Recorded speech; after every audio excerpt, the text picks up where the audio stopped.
اعوذ باللہ من الشیطان الرجیم بسم اللہ الرحمن الرحیم بدیع السماوات والارض انا یکون له ولد ولم تکن له صاحبہ وخلق كل شیء وهو على كل شیء وکیل وخلق كل شیء وهو بكل شیء علیم ذلکم اللہ ربکم لا الہ الا هو خالق كل شيء فاعبدوه وهو على كل شيء وكيل صدق اللہ العظیم۔ سورہ انعام آیت نمبر 101 اور 102 آپ کے سامنے تلاوت کی ہیں۔ ان آیات میں اللہ تعالیٰ توحید کا بیان فرما رہا ہے۔ اللہ فرماتا ہے بدیع السماوات والارض، اللہ زمین و آسمان کا موجد ہے، پیدا کرنے والا ہے، عدم سے وجود میں لانے والا ہے۔ انا یکون له ولد ولم تکن له صاحبہ، اس کی اولاد کیسے ہو سکتی ہے، اس کی تو کوئی بیوی نہیں۔ وخلق كل شیء، اللہ نے ہر چیز کو پیدا کیا۔ وهو بكل شیء علیم، اور وہ ہر چیز کا جاننے والا ہے۔ ذلکم اللہ ربکم، یہ ہے اللہ جو زمین و آسمان کا پیدا کرنے والا ہے۔ ربکم، جو تمہارا رب ہے۔ لا الہ الا ہو، اس کے سوا کوئی الہ نہیں، کوئی پرستش کے لائق نہیں، کوئی اطاعت کے لائق نہیں، کوئی بندگی اور غلامی کے لائق نہیں۔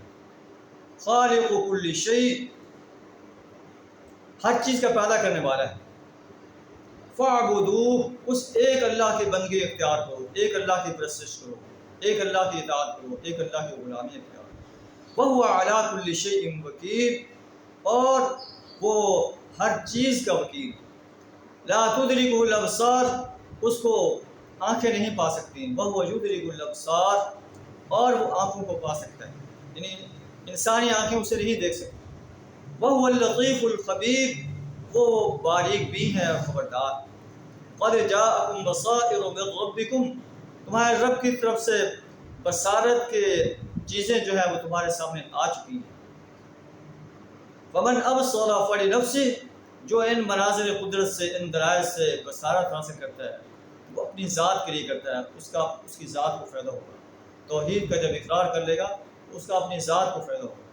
ومن عمی فعلیہا، اور جو ان باتوں سے، ان مناظر قدرت سے، ان دلائل سے جو ہے اندھا بن کر رہتا ہے، ان پر کوئی توجہ نہیں کرتا، شرک کے اندر مبتلا رہتا ہے۔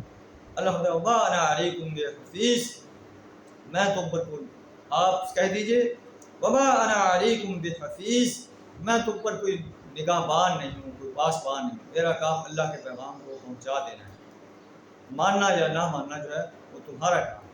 اللہ سے دعا ہمیں توحید کا صحیح شعور عطا فرمائے، شرک سے بچنے کی توفیق عطا فرمائے۔